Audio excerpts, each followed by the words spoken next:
ज़िया मोइनुद्दीन साहब का एक प्लान था कि वो हीर रांझा बैले करना चाह रहे थे, यानी कि डांस ड्रामा।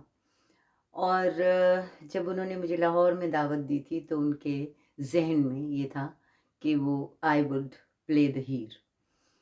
तो जब मैं एकेडमी में आई थी तो हीर रांझा बनाने की भी तैयारियां हो रही थी।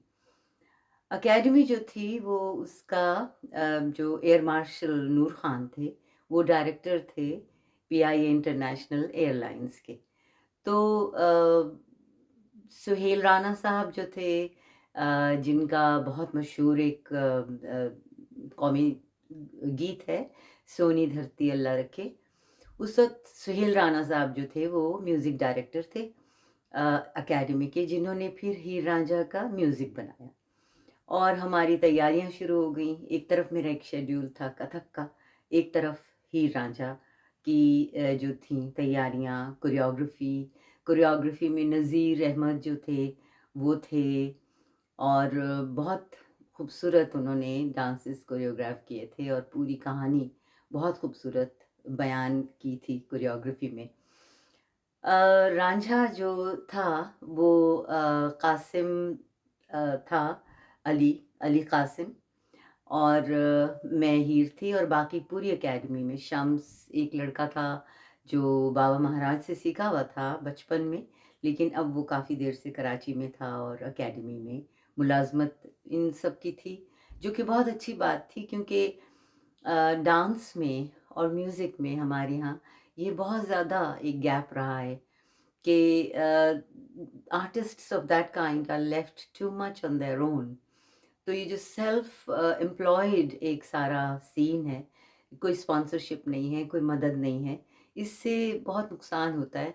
तो उस सिलसिले में एकेडमी का होना एक बहुत ही बड़ी नेमत थी, जिसमें कि रोज़ उनकी तनख्वाह होती थी और रोज़ वो आते थे और रियाज़ होता था, चीज़ें बनती थीं, प्रैक्टिस में रहते थे।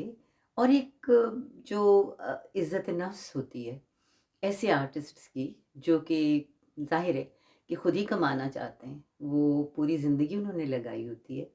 तो हमारे यहाँ इस तरह की कोई चीज़ नहीं है, जो कि अगर हो तो बहुत ही अच्छा है। ज़िया मोइनुद्दीन साहब बहुत ज़्यादा प्रमोट करते थे, और आई मस्ट से कि उन्होंने बहुत ज़्यादा बढ़ावा दिया इस फ़न को, इन फ़नून को। और फिर ये कि उनका नाम भी था, तो इसलिए दुनिया में फिर बाद में जो हमारे टूर्स हुए और सारी जगह हम गए, उसमें उनके नाम का भी बहुत हाथ था। और फिर the way he planned and designed the performances and the shows, एक पढ़े लिखे इंसान के होने से बहुत फ़र्क पड़ता है ना। तो we always needed somebody like him, जो कि फिर बाद में उन्होंने और भी बहुत सा काम किया। तो मैंने बहुत कुछ सीखा उनसे। और एक तो जाहिर है कि मेरा ख़्याल है कि एक चीज़ जो कॉमन थी हम दोनों में, वो ये थी कि मेहनती, और ख़ुद मुझे बढ़ावा भी मिला उनकी मेहनत देख के, और उनको भी मेरी मेहनत पसंद आई। तो इस तरह एक क्वाइट सी अंडरस्टैंडिंग थी आर्टिस्टिक, और वो एक चल रही थी इसलिए कि मैं मेहनत करती थी तो वो बहुत खुश होते थे। और कोई भी मेहनती एकेडमी में होता था तो वो बहुत खुश होते थे। तो ये इन चीज़ों को हम बहुत मैं तवज्जो से देखती थी कि म्यूज़िशियंस आते हैं, उनका दिल लगता है, रोज़ रियाज़ होता है, नई-नई चीज़ें बनती हैं। और रागों का भी पता बहुत हद तक था ज़िया मोइनुद्दीन साहब को। तो वो भी एक, उनका भी ख़ानदान में उनके वालिद जो थे वो क्लासिकल म्यूज़िक सिखाते थे। तो वो इंग्लिश के प्रोफ़ेसर भी थे। तो इससे बहुत फ़र्क पड़ता है कि बचपन से उनकी बहन भी गाना सीखती थी, क्लासिकल गाना सीखती थी।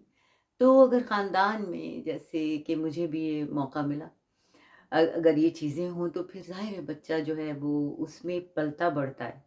तो वो भी उसको एक नो-हाउ होती है, और वो सीखता जाता है सुन-सुन के।